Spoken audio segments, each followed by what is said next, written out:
Hello friends, UCI digital UP exams के इस platform पर आपका स्वागत है। मैं देव शुक्ला, आपकी जो एंशिएंट क्लासेस चल रही थी एंशिएंट हिस्ट्री की, उसी क्रम में आज पढ़ते हैं। और आज टॉपिक लाए हैं मौर्यकाल। क्या लाए हैं टॉपिक? आज कौन सा है? टॉपिक का नाम है मौर्यकाल। पहले देखते हैं बेटा, जो आपकी पैट का शेड्यूल चल रहा है, इसमें इंग्लिश पढ़ा रहे हैं, जो है इंग्लिश पढ़ा रहे हैं विनय सर, पढ़ा रहे हैं, चित्रांशी मैम पढ़ा रही हैं जीएस जीके, मॉडर्न हिस्ट्री आशीष सर, ज्योग्राफी मेरे द्वारा मतलब देव सर के द्वारा, एरिथमेटिक प्लस रीजनिंग ये महिमा मैम के द्वारा चलाई जा रही है। ठीक है बेटा। इसके बाद एंशिएंट हिस्ट्री देव सर और जीए चित्रांशी मैम और डीआई अखिल सर के द्वारा चलाई जा रही है। पैट का शेड्यूल आपका अभी इस समय चल रहा है। ये आपका लेखपाल बाकी सारे एग्जाम्स के लिए पैट का होता है, आप तो जानते ही हैं। ठीक है। नेक्स्ट है, अगर आप यूसीआई के सोशल मीडिया प्लेटफॉर्म से जुड़ना चाहते हैं तो आप इसको टेलीग्राम, इंस्टाग्राम और फेसबुक, इन तीनों में ऐड हो सकते हैं, इन तीनों में। और इसकी डिस्क्रिप्शन लिंक जो है वो आपको इसी चैनल पे यूट्यूब पे ही मिल जाएगी। ठीक है। अगर आप कोई चीज़ परचेज करना चाहते हैं, कोई कोर्स परचेज करना चाहते हैं, उसके लिए दो ऐप्स बनाए गए हैं। एक का नाम है रेविंग लर्निंग कैंपस, सेकंड का नाम है काबिल। रेविंग लर्निंग कैंपस और सेकंड का नाम क्या है? काबिल। ये दो ऐप हैं। ठीक है। और इन ऐप के माध्यम से आप कोई भी कोर्स परचेज कर सकते हैं। और ये ऐप्स आप प्ले स्टोर से डाउनलोड कर सकते हैं। ये जो ऐप है ये आप प्ले स्टोर के माध्यम से डाउनलोड कर सकते हैं। ठीक है। हाँ, अगर आप एक ल्यूसेंट का कोर्स भी चल रहा है, ल्यूसेंट का अगर आप कोर्स परचेज करना चाहते हैं, ल्यूसेंट का अगर आप कोई भी कोर्स परचेज करना चाहते हैं तो ल्यूसेंट का कोर्स ओनली 199 में है और इसमें 6 मंथ्स ऑनलाइन सब्सक्रिप्शन है। जो ल्यूसेंट की सारी मतलब बुक्स है उसको पूरा वीडियो लेक्चर में दिया गया है। ठीक है। कॉन्सेप्ट्स क्लियर करवाए गए हैं, एक्सरसाइजेज बिल्कुल आपकी कंप्लीट करवाई गई हैं। इसके बाद जो आपके डाउट है ना वो आपके क्लियर करवाए जाएंगे इसमें। ठीक है। डाउट आपके क्लियर भी करवाए जाएंगे। इसमें वर्बल रीजनिंग और आपका भौतिकी मतलब फिजिक्स, एरिथमेटिक और आपकी जीएस प्लस जीके के क्लासेस चल रही हैं। ठीक है। अगर आप एनडीए का कोर्स परचेज करना चाहते हैं, एनडीए का, तो एनडीए का 6 मंथ का जो पैकेज है, एनडीए का 6 मंथ का पैकेज है, ये मात्र 3000 में है। ये 3000 में है और इसका जो है सब्सक्रिप्शन है ये 6 मंथ के लिए वैलिड है। 6 मंथ के लिए इसमें कॉन्सेप्ट्स, एक्सरसाइजेज, डाउट क्लियरिंग ये सारे आपके कंप्लीट होंगे और आपका 600 प्लस घंटे की रिकॉर्डेड वीडियो आपको दिए जाएंगे। ठीक है। और अगर आप इसको एनडीए को 1 ईयर्स के लिए वैलिड करवाना चाहते हैं, ये 1 ईयर्स के लिए कोर्स लेना चाहते हैं तो ये इसका होगा 5000, इसको होगा 5000 होगा। और ये 6 मंथ के लिए ऑनलाइन सब्सक्रिप्शन होगा। कॉन्सेप्ट्स, एक्सरसाइज, डाउट क्लियरिंग सारी आपकी और बाकी जो फॉर्मेलिटीज होती है ना वो सारी उसी तरह से होंगी जो 6 मंथ वाले में आपके पैकेज में दी जाएंगी। आज आपको पढ़ाना है मौर्यकाल। मौर्यकाल का पार्ट 1 लेके आए हैं। इसी क्रम में आपके नेक्स्ट पार्ट 2 आएगा, पार्ट 3 आएंगे। सारे आपके जो क्वेश्चंस होंगे वो आपके कंप्लीट करवा दिए जाएंगे। ठीक है। मौर्यकाल को स्टार्ट करते हैं। आज उसके क्वेश्चन से स्टार्ट करते हैं कि चाणक्य का अन्य नाम क्या था? चाणक्य का अन्य नाम क्या था? तो बता सकते हो क्या था? भट्टस्वामी, विष्णुगुप्त, राजशेखर या विशाखदत्त। देखो बेटा, चाणक्य को विष्णुगुप्त बोला जाता है और चाणक्य को बेटा भारत का मैकियावेली भी बोला जाता है। चाणक्य को भारत का मैकियावेली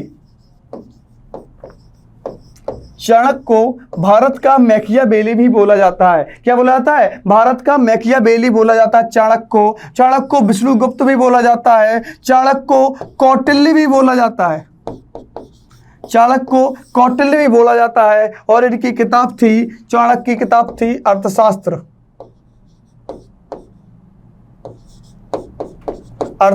थी। ठीक है। तो इनको अगर भारत का मैकियावेली किसे बोला जाता है? ये चाणक्य को बोला जाता है। और कौटिल्य का दूसरा नाम है और कभी कभी इसका नाम विष्णुगुप्त भी देखने को मिलता है। अन्य नाम क्या है? विष्णुगुप्त है। ठीक है। नेक्स्ट क्वेश्चन, निम्नांकित में से किसकी तुलना मैकियावेली के प्रिंस से की जाती है? मैकियावेली के प्रिंस से किसकी तुलना की जाती है? तो ये बताइए, किसकी? कालिदास की या कौटिल्य की या वात्स्यायन की या तिरुवल्लुवर की, या क्या लिखा है ये? तिरुवल्लुवर की किससे की जाती है बताइए, कालिदास का या कौटिल्य का? तो अभी हमने जस्ट बताया कौटिल्य या फिर विष्णुगुप्त को क्या मैकियावेली कहा जाता है। इसकी किताब थी अर्थशास्त्र, इनकी किताब क्या थी? अर्थशास्त्र। ठीक है, नेक्स्ट क्वेश्चन, वह शासक कौन था जिसने राज सिंहासन पर बैठने के लिए अपने बड़े भाई सुसीम की हत्या की थी? उस शासक का नाम बताइए। उस शासक का नाम क्या था? अशोक ने अपने बड़े भाई सुसीम की हत्या की थी। किसकी? सुसीम की हत्या की थी। अजातशत्रु किस वंश का था? अजातशत्रु हर्यक वंश का था। और अजातशत्रु के शासन के समय ही पहली बौद्ध संगति हुई थी, फर्स्ट बौद्ध संगति हुई थी। कनिष्क और सिमुक, इसके बारे में आप जानते ही हैं। इसका आंसर क्या हो जाएगा? इसका आंसर हो जाएगा अशोक।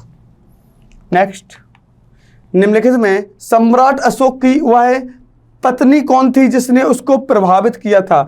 उसकी पत्नी कौन थी? पत्नी जिसने उसको प्रभावित किया था। क्या लिखा? सम्राट अशोक की वह पत्नी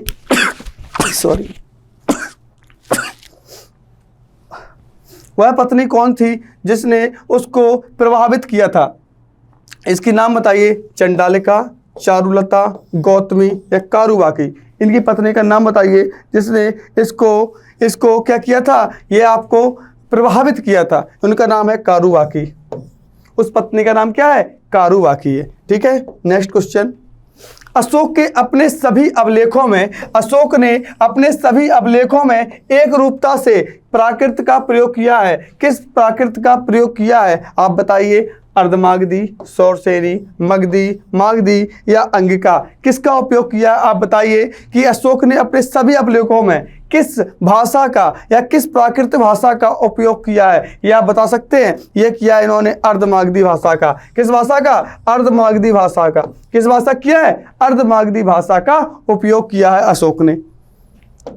नेक्स्ट क्वेश्चन, बिंदुसार ने विद्रोहियों को कुचलने के लिए अशोक को कहां भेजा था? बिंदुसार ने विद्रोहियों को कुचलने के लिए अशोक को कहां भेजा था? स्वर्णगिरी में, तक्षशिला में, उज्जैन में या वैशाली में? कहां भेजा था बताइए? बिंदुसार ने विद्रोहियों को कुचलने के लिए अशोक को कहां भेजा था? बताइए कहां पर है? स्वर्णगिरी, तक्षशिला, उज्जैन या वैशाली? तो इसका आंसर क्या हो जाएगा? इसका आंसर हो जाएगा तक्षशिला। तक्षशिला कहाँ की राजधानी थी? गांधार। कहाँ? गांधार, तक्षशिला। गांधार, तक्षशिला, उज्जैन, अवंती। ठीक है, नेक्स्ट क्वेश्चन, निम्नलिखित में से वह व्यक्ति कौन सा है जिसका नाम देवान प्रियदर्शी कहा गया है? निम्नलिखित में से वह व्यक्ति का नाम बताइए जिसे देवान प्रियदर्शी कहा गया है। सम्राट अशोक को, चंद्रगुप्त मौर्य को या गौतम बुद्ध को या भगवान महावीर को कहा गया है? बताइए किसको कहा गया है? देवान प्रियदर्शी। ये कहा गया है किसे? मौर्य सम्राट अशोक को कहा गया है। मौर्य सम्राट अशोक को कहा गया है। और लाइट ऑफ एशिया किसे कहा गया है? ये गौतम बुद्ध को लाइट ऑफ एशिया कहा गया है। लाइट ऑफ एशिया किसे कहा गया है? गौतम बुद्ध को कहा गया है। और चंद्रगुप्त मौर्य कौन से थे? मौर्य सम्राट जो चंद्रगुप्त मौर्य थे ना, इसने मौर्य साम्राज्य की स्थापना की थी। किस साम्राज्य की? मौर्य साम्राज्य की स्थापना की थी। नंद वंश के राजा घनानंद को हराकर इन्होंने किसकी स्थापना की थी? मौर्य साम्राज्य की स्थापना की थी। महावीर स्वामी को जानते हो, ये जैन धर्म के 24वें तीर्थंकर थे। जैन धर्म के 24वें तीर्थंकर थे कौन? महावीर स्वामी। जैन धर्म के 24वें तीर्थंकर थे Mahavir Swami. Very good. Next question, निम्नलिखित में से प्राचीनतम राजवंश कौन सा है? बताइए? मौर्य, गुप्त, कुषाण या कण्व? इनमें से कौन सा है? मौर्य वंश। और इसके संस्थापक कौन बताए? चंद्रगुप्त मौर्य। कौन थे बेटा? चंद्रगुप्त मौर्य थे। कौन थे इसके संस्थापक? इसके संस्थापक जो थे वो थे आपके चंद्रगुप्त मौर्य थे। नेक्स्ट क्वेश्चन, कौटिल्य चाणक्य किसका प्रधानमंत्री था? कौटिल्य चाणक्य किसका प्रधानमंत्री था? बताइए। चंद्रगुप्त द्वितीय का, चंद्रगुप्त मौर्य का, अशोक का या अजातशत्रु का? किसका था? यह था चंद्रगुप्त मौर्य का। चंद्रगुप्त मौर्य का कौन था? यह था आपका कौन? चंद्रगुप्त मौर्य का था कौटिल्य, या जिसे विष्णुगुप्त बोला जाता है, या फिर जिसे क्या बोला जाता है?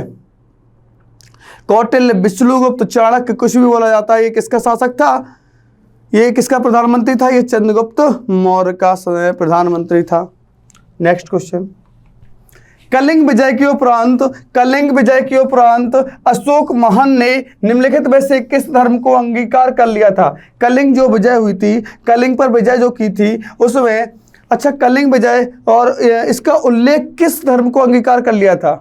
मतलब कलिंग विजय के उपरांत अशोक महान ने निम्नलिखित में से किस धर्म को अंगीकार कर लिया था? बताइए। जुडिज्म, बौद्ध, हिंदू या जैन? जुडिज्म, बौद्ध, हिंदू या जैन? किसको किया था? ये किया था किसको? बौद्ध धर्म को। इन्होंने बौद्ध धर्म को अंगीकार कर लिया था। किस धर्म को? बौद्ध धर्म को अंगीकार कर लिया था। चंद्रगुप्त के शासन विस्तार में किसने मुख्य रूप से मदद की थी? चंद्रगुप्त के शासन विस्तार में किसने मुख्य रूप से मदद की थी? मुख्य रूप से मदद किसने की थी? ये की थी किसने? शुद्धोधन ने, या उमागुप्त, या चाणक्य, या शूद्रक? ये किसने की थी? ये की थी चाणक्य ने। किसने की थी? चाणक्य ने की थी।